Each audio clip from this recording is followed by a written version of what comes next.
يا أيها الذين آمنوا اتقوا الله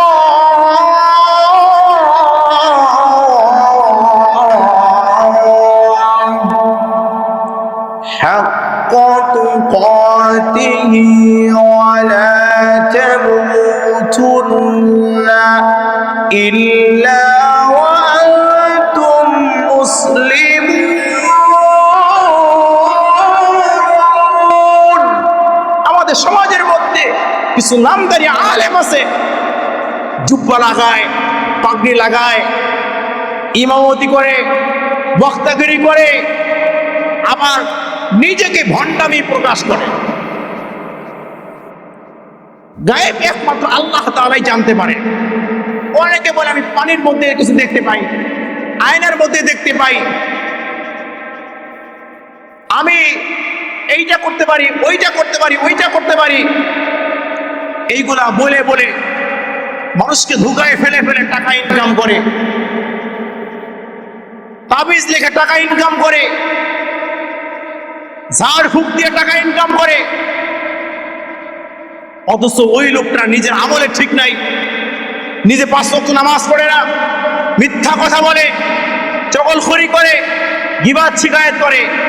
অথচ ওই লোকটাই আমার সমাধান করার চেষ্টা করে। মুসল্লিরা আমার, ঝাড় ফুঁক যদিও জায়েজ, যদিও আপনার কোরআন দিয়ে তাবিজ লেখা জায়েজ, কিন্তু আপনারা বুঝে শুনে যাবেন। যেই লোকটা জবান মিথ্যা কথা বলে, যেই লোকটা নিজেই সত্যের পথে চলে না, যেই লোকটাই নিজের প্রতি আল্লাহর আস্থা নেই, এই লোকের কাছে কখনোই আপনারা ঝাড়ফুঁকের জন্য যাবেন না, কখনোই তাবিজের জন্য যাবেন না, কখনোই তার কাছে আপনারা নিজের সমাধান খুঁজবেন না। যদি যেতেই হয় তাহলে আপনার কাছে যেই লোকটা 5 ওয়াক্ত নামাজ পড়ে, হালাল হারাম বেঁচে খায়, নিজেকে সৎ বলে দাবি করে, সত্যের উপর চলে, সত্য কথা বলে, হালাল ইনকাম দিয়ে চলাফেরার চেষ্টা করে, কিন্তু যেই লোকগুলা নামাজের ঠিক নাই, কথার জবানের ঠিক নাই, মিথ্যা কথা বলে, চগলখড়ি করে, গীবাত শিকায়েত গায়, এই সমস্ত লোকের কাছে যে তাবিজও নিবেন না, ঝাড় ফুঁকও নিবেন না। এরা ভণ্ড, এরা ভণ্ড, এরা ভণ্ড, এরা মানুষকে ধোঁকা দেওয়ার চেষ্টা করে, তারা প্রতারক। এই প্রতারক চক্র থেকে আপনারা সাবধান থাকবেন, প্রতারক চক্র থেকে সাবধান থাকবেন। এরা সব করে দেয়, অথচ নিজের বেলায় কিছুই করতে পারে না। পরের ঘরে শান্তি খোঁজায়, নিজের ঘরে শান্তি নেই। পরের ঘরে শান্তি বলে খোঁজে, অথচ নিজের ঘরে শান্তি অশান্তি দিয়ে ভরা, কোনো টেনশন নাই। নিজের পারিবারিক কোনো সুখ নাই, নিজের স্বামী স্ত্রীর মধ্যে মহাব্বত নাই, কিন্তু ওই লোকটাই আলেম দাবি করে আর একজনের সংসারের মধ্যে শান্তি খুঁজতে চায়, আর একজনের সংসার জোড়াই দিতে চায়। এরা ভণ্ড, এরা ভণ্ড, এরা প্রতারক। এদের কাছে কখনোই যাবেন না, কোনোদিনও যাবেন না। সাবধান। আর সমাজের মধ্যে চক্র বের হয়ে গেছে। মসজিদের ইমাম, অনেক ইমাম সাহেব রাগ করে আমার বা মসজিদের ইমাম সাধারণত হাবেশা, আমল ঠিক নাই, মিথ্যা কথা বলে, চগলখড়ি করে, সুদ খায়, ঘুষ খায়, ইমামতি করতেছে। এই সমস্ত ইমামের পিছনে নামাজ পড়া জায়েজ নেই। যেই সমস্ত ইমাম মিথ্যা কথা বলে, যেই সমস্ত ইমাম পর্দা করে না, যেই সমস্ত ইমাম নিজের নফসকে ঠিক রাখে না, নিজেকে ইমাম দাবি করে, এই সমস্ত ইমামের পিছনে নামাজ পড়া জায়েজ হবে না। মুসল্লিরা সাবধান, মসজিদ কমিটিগুলো সাবধান। আর সমাজের মধ্যে কিছু আলেম, নামদারি আলেম, এরা মাদ্রাসা মসজিদের মধ্যে থেকে নোংরামি কাজগুলা করে।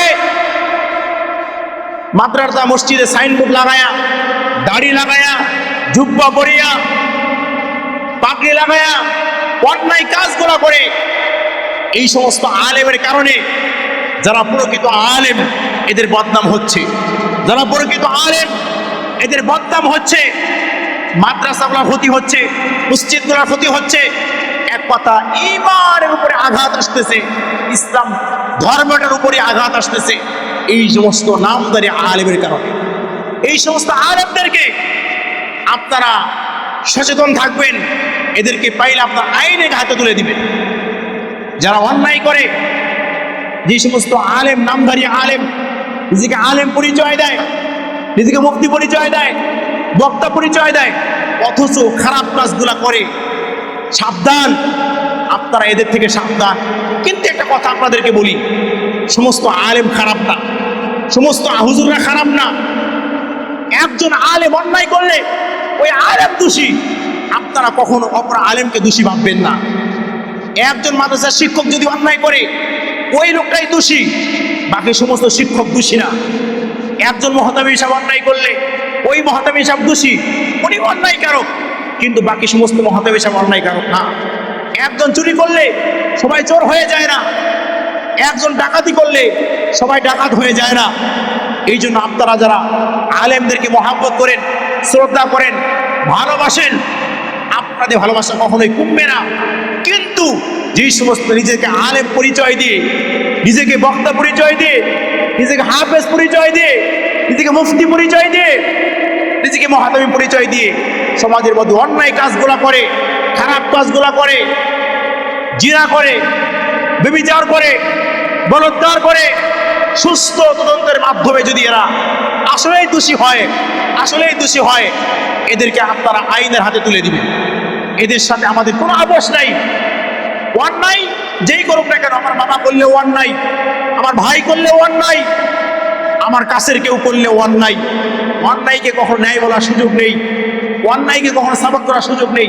কিন্তু একটা কথা মাথায় রাখবেন, বিনা কারণে কারো প্রতি আপনার অপবাদ দিবেন না। বিনা কারণে যাচাই বাছাই করা ছাড়া একজনকে কানে কথা শোনার কারণে আপনি একজনকে তহমাত দিবেন না। একটা কথা যদি কানে আসে, ওইটা সুস্থ তদন্ত করার পরে যদি আসলে ঘটনা সত্য হয়, এরপরে আপনি বলতে পারেন। কিন্তু একজন বলছে যে চিলে কান নিয়ে গেছে, আপনি কানে হাত না দিয়ে চিলের পিছে দৌড়াচ্ছেন, এই কাজটা বোকামি।